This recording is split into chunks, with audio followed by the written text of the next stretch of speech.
Delhi high court में याचिका के नाम पर सांप्रदायिक कार्ड खेल रही ईदगाह समिति को हाईकोर्ट ने कड़ी फटकार लगाते हुए बिना शर्त माफी मांगने का आदेश दिया। कड़ी फटकार लगाते हुए याचिका खारिज भी कर दिया। असल में मामला दिल्ली के सदर बाजार स्थित शाही ईदगाह पार्क का है, जिसे वक्फ बोर्ड ने वक्फ की संपत्ति घोषित किया हुआ है, लेकिन जांच से पता चला कि जमीन डीडीए की है। हाईकोर्ट ने शाही ईदगाह पार्क में स्थित जगह को डीडीए की जमीन बताया और यहां झांसी की रानी की मूर्ति स्थापित करने के खिलाफ ईदगाह समिति की याचिका खारिज कर दी गई। न्यायालय ने मस्जिद समिति के द्वारा आवेदन की कुछ पंक्तियों पर कड़ी आपत्ति जताई। उसमें एकल न्यायाधीश के उस फैसले की सत्यता पर सवाल उठाया गया था, जिसके तहत दिल्ली विकास प्राधिकरण जो शाही ईदगाह पार्क में लक्ष्मीबाई की प्रतिमा की स्थापित करने की अनुमति दी गई थी।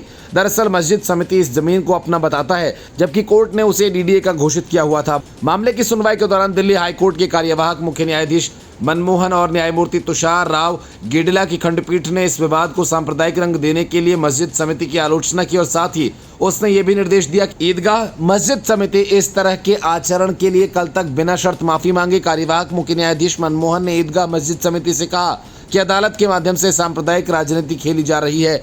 मस्जिद समिति मामले को ऐसे पेश कर रही है जैसे कि ये एक धार्मिक मुद्दा है, लेकिन ये कानून और व्यवस्था की स्थिति से संबंधित मुद्दा है। न्यायमूर्ति गेडिला ने कहा कि झांसी की रानी की प्रतिमा का होना बहुत गर्व की बात है। कार्यवाहक मुख्य न्यायाधीश मनमोहन ने आगे कहा कि लक्ष्मीबाई एक राष्ट्रीय नायक हैं जो धार्मिक सीमाओं से परे हैं। याचिकाकर्ता सांप्रदायिक से रेखाएं खींच रहे हैं और अदालत का इस्तेमाल कर रहे हैं। सांप्रदायिक आधार पर विभाजन न करें। आपका सुझाव ही विभाजनकारी है। अगर जमीन आपकी थी तो आपको मूर्ति स्थापित करने के लिए स्वेच्छा से आगे आना चाहिए था। मस्जिद समिति के वकील ने दलील दी कि शाही ईदगाह के सामने झांसी की रानी की मूर्ति स्थापित करने से इलाके में कानून व्यवस्था की स्थिति खराब हो सकती है। उन्होंने कहा दिल्ली अल्पसंख्यक समिति ने यथास्थिति का आदेश दिया था, लेकिन इसलिए मूर्ति स्थापित नहीं की जा सकती। उन्होंने कहा अल्पसंख्यक समिति के इस आदेश को एकल न्यायाधीश के समक्ष चुनौती नहीं दी गई थी, इसलिए यह आदेश अभी भी लागू होगा।